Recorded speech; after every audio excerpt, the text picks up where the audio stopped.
Kita lanjutkan pengajian tafsir Al-Jailani. A'udzu billahi minasyaitonir rajim. Bismillahirrahmanirrahim. Walikulli ummatir rasulun fa idza jaa rusuluhum kundiya bainahumul bil qisti wa hum la yudlamun. Wa yaquluna mata hadzal wa'du in kuntum shadiqin. Qul la amliku li nafsi dharran wa la naf'an illa ma syaa Allah. Likulli ummatin ajal idza jaa ajaluhum la yastakhiruna sa'atan wa la yastaqdimun. Ya. Jadi surat Yunus ayat 47 sampai 49. Kemudian kita bahas bagaimana penjelasan Syekh Abdul Qadir Al-Jailani dalam menjelaskan ayat tersebut. Wa'lamu, ketahuilah, ya, ini penjelasannya. Anna likulli ummatin, bahwa bagi tiap-tiap ummah, ai firqah, yaitu kelompok, taifah juga sama. Jadi tiap-tiap umat, ya, umat itu kemudian menjadi firqah, ya. Rasulun, ya, bermula utusan, ya, khobar muqaddam, ya, likulli ummatin rasulun sebagai mubtada muakhar. Jadi setiap umat, setiap kelompok itu pasti ada rasul, yaitu pemimpin, ya, yang diutus. Mursalun min indillah, yang diutus min indillah dari sisi Allah, ala muqtadu hikmatihi, untuk melaksanakan hikmahnya, keputusannya, wa hukmihi, dan hukumnya, liyahdiyahum, supaya dapat memberikan petunjuk, ila tauhidihi, kepada mengesahkan Allah. Itu. Jadi maksudnya ayat ini universal, ya. Likuli ummah, ya, maknanya luas. Orang yang hidup pada zaman Nabi Adam, ya, masuk ummah. Rasulun, rasulnya siapa? Yaitu Nabi Adam. Ya, Nabi Adam kan masih sendiri. Ya, terus zaman nabi berikutnya sampai Nabi Nuh, sampai Nabi Ibrahim, ya, itu juga sama.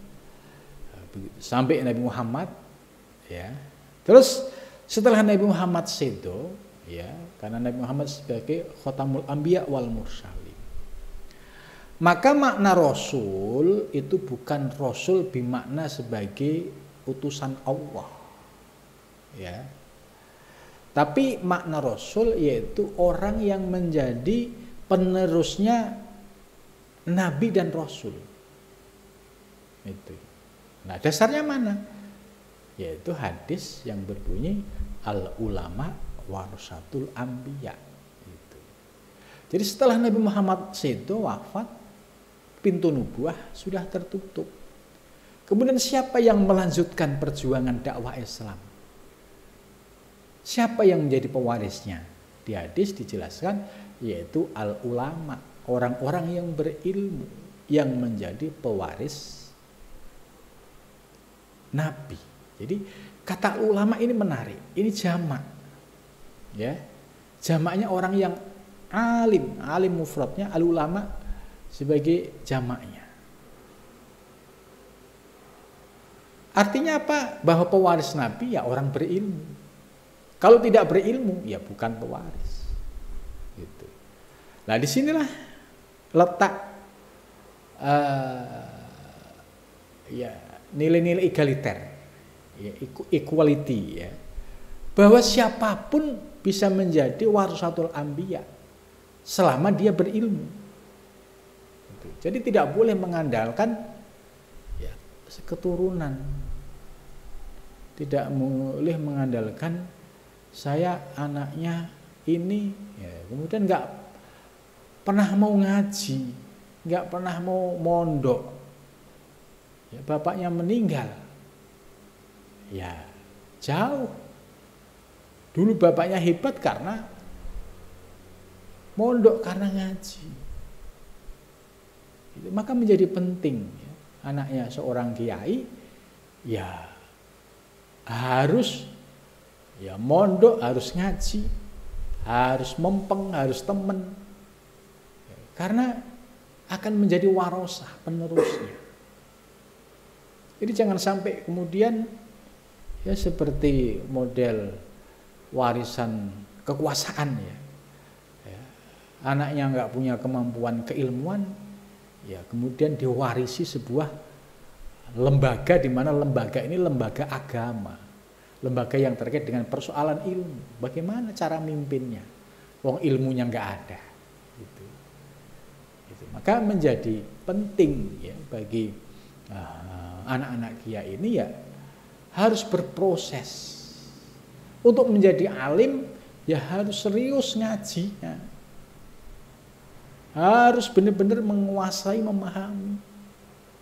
Tidak sekedar ngaji-ngaji tapi nggak paham. Gitu.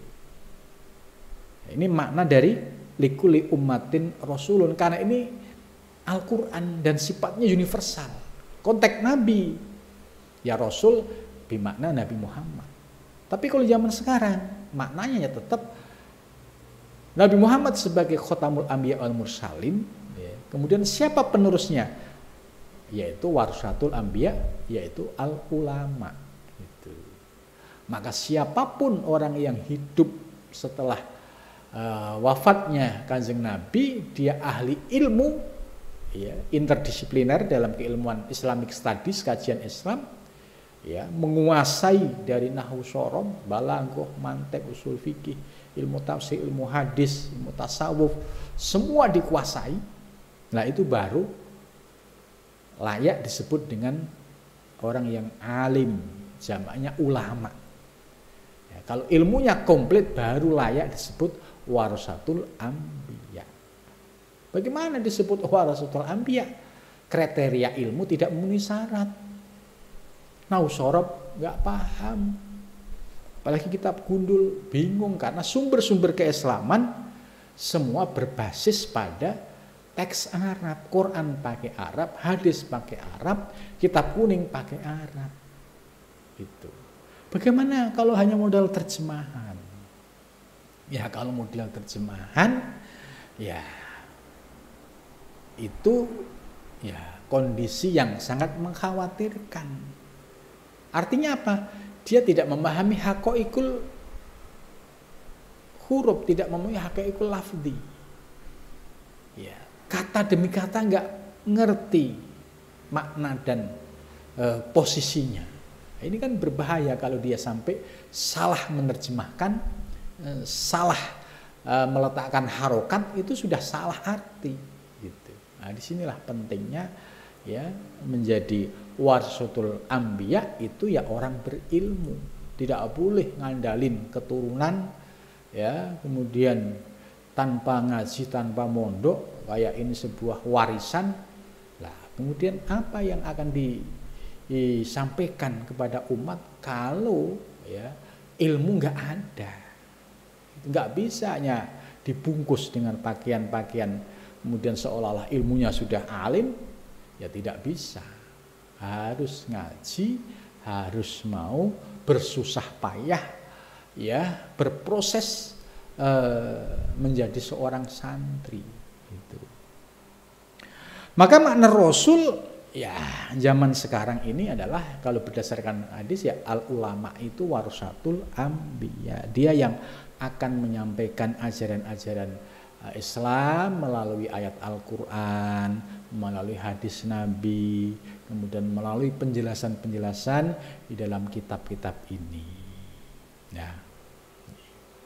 Sehingga akhirnya umat di zaman sekarang akhirnya tambah imannya, ya. Kemudian istiqomah di dalam mempraktekkan ajaran Islam. Kemudian ditambah lagi bisa memahami ihsan secara baik.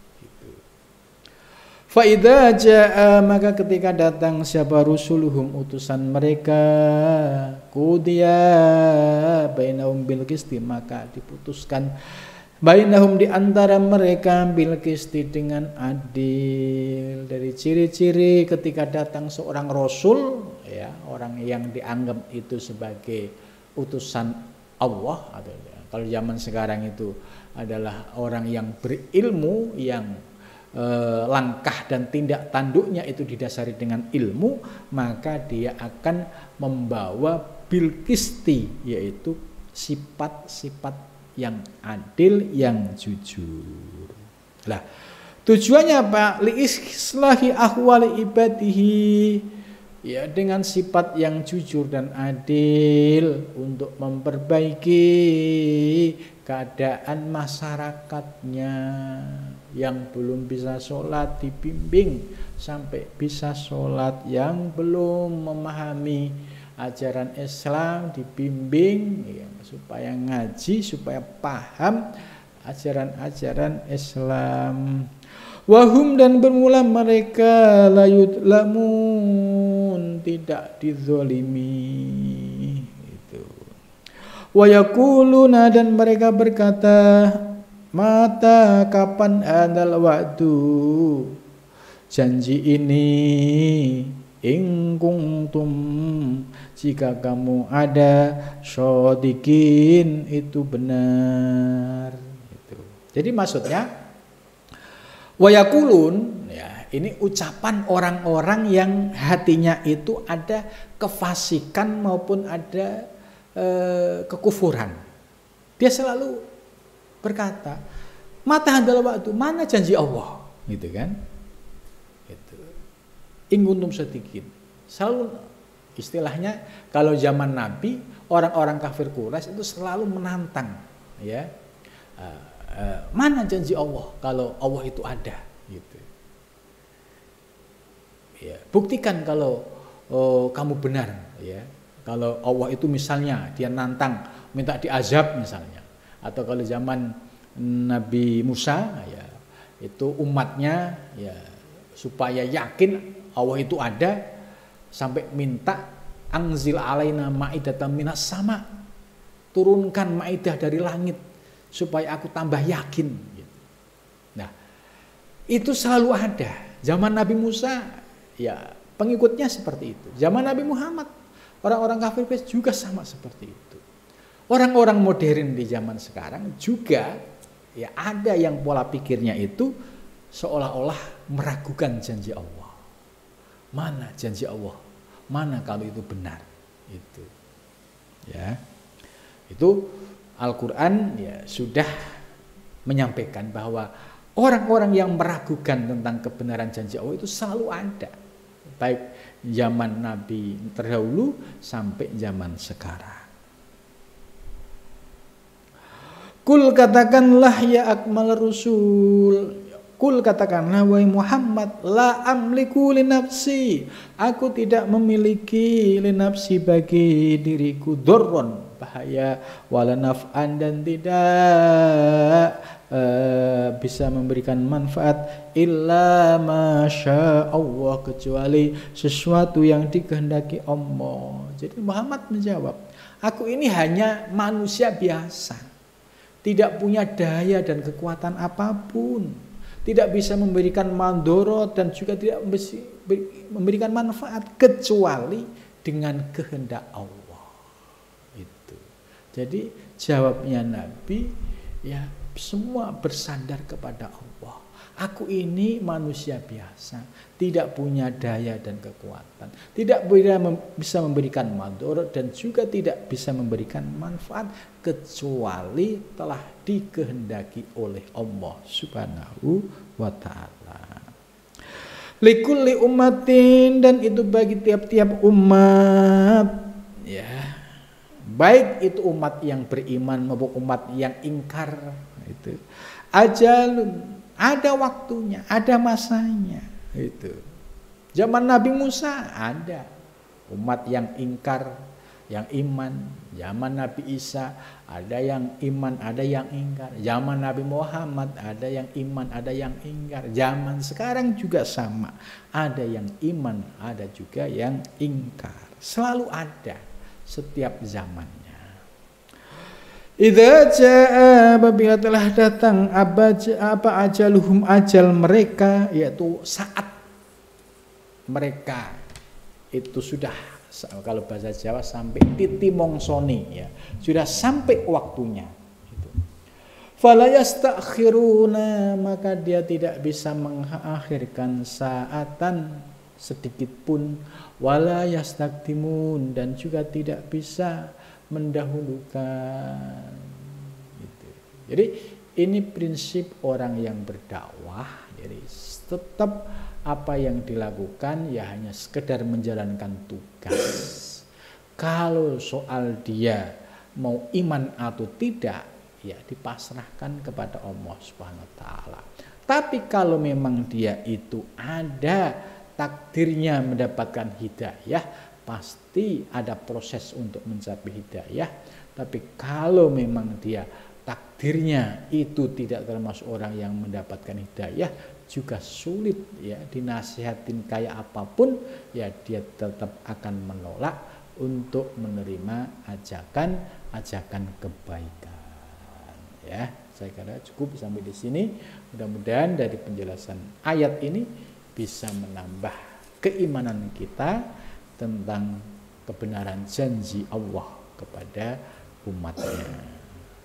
Mudah-mudahan bermanfaat. Assalamualaikum warahmatullahi wabarakatuh.